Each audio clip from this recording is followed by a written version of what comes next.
Hi, Husky Inkzer. Thank you for joining. And BJ Sensen. Anyways, let me go ahead and introduce myself. My name is Melinda Hoover. I am a homeschooler of 2, and I am a Stampin' Up! Demonstrator and a planner girl. A few days ago, the Homeschool Scopes Facebook group did a skip talking about what was in their reading baskets, and I thought I would share a few books that I have been reading. I also have a special guest who's going to do a reading for us. Hi, Sindel. Thanks for coming. Okay. And he's going to actually be reading from Under Construction. And if you are friends with me on Facebook or Instagram, you probably saw me posting some pictures of the group that did some reading and everything. So I have a published author, and he's going to read a excerpt from one of his writings. There he is. Look, Tristan. Hello.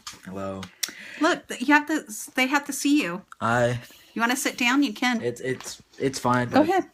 Okay. Anyway, this is the No Brain Zombie. It's a high. Wait. What? You're too fast. Okay, go. This is the No Brain Zombie. It's haiku.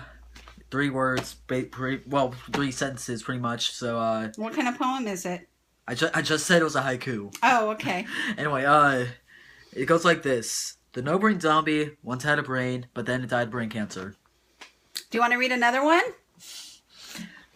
How about your beard one? It's okay. Okay. Here we go. Manliest of Beards by yours truly. Ted Bark is a lumberjack with a very manly beard. Tristan, stop moving. I can't get you. Okay, wait. There. Anyway, okay. Ted Bark is... You don't have to be so close. Ted Bark is a lumberjack with a very manly beard. 10 minutes before a photographer asked him to pose for Lumberjack Daily, Ted was chopping down a tree. Ted has been chopping down trees in Toronto, Canada for over 25 years. He started chopping down trees and growing a beard when he was just 25 years old. He's 40 now. In celebration of chopping down trees in Canada for over 25 years, and also just having a beard in general, Ted decided to travel to Colorado in the United States to chop down some trees there. For that was needed in order to qualify to go to the Great Lumberjack Beard Convention. A convention in which fellow lumberjacks like Ted could brag about growing the most manliest beards and chopping down the most biggest of trees, all while sipping hot cocoa and eating pancakes with maple syrup. When Cindy Green of Lumberjack Daily heard he was traveling to Colorado in order to try qualifying, he and his beard are very famous back in Toronto, she decided to head there before any other reporter could, and so after Ted... Hello, Jonathan. That was my cousin. Anyway, she decided to head there before any other reporter could. And so after Ted chopped down his first tree in Colorado, Cindy made him in his beard pose for Lumberjack Daily. The end. Okay. You can go. Okay. Farewell. Close the door. Okay, guys. Thanks for enduring with me on that. And I will show you the other books that I have. So the book that my son was reading out of is called Under Construction. He was involved in a creative writing class that met last semester, and they had... Oh, really? I'll have to tell him about that. He left the room, but I'll tell him about that. Thanks, Sindel. What do you want to tell me? They want you to listen to a band called The Beards. Have you ever heard of them? No, they sound like a 60s band. Well, look them up and tell me what you think. Okay. All right. So anyways, like I was trying to say, he was involved in a creative writing class, and they made this book, and they came up with the title. Hi, John. Well, I did it. Called Under Construction.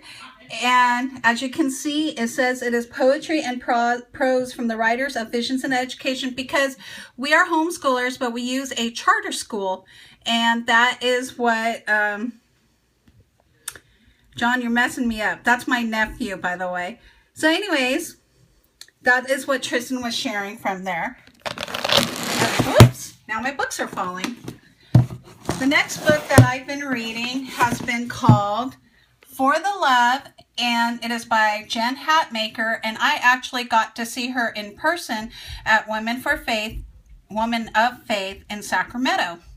And I really, at first, had a hard time getting into this book because I had just finished reading Sally Clarkson's Own Your Life, and it was just a different mindset to go from Sally Clarkson to Jen Hatmaker because she uses a lot of humor in her writing. And I'll just go ahead and read what is in the back of this.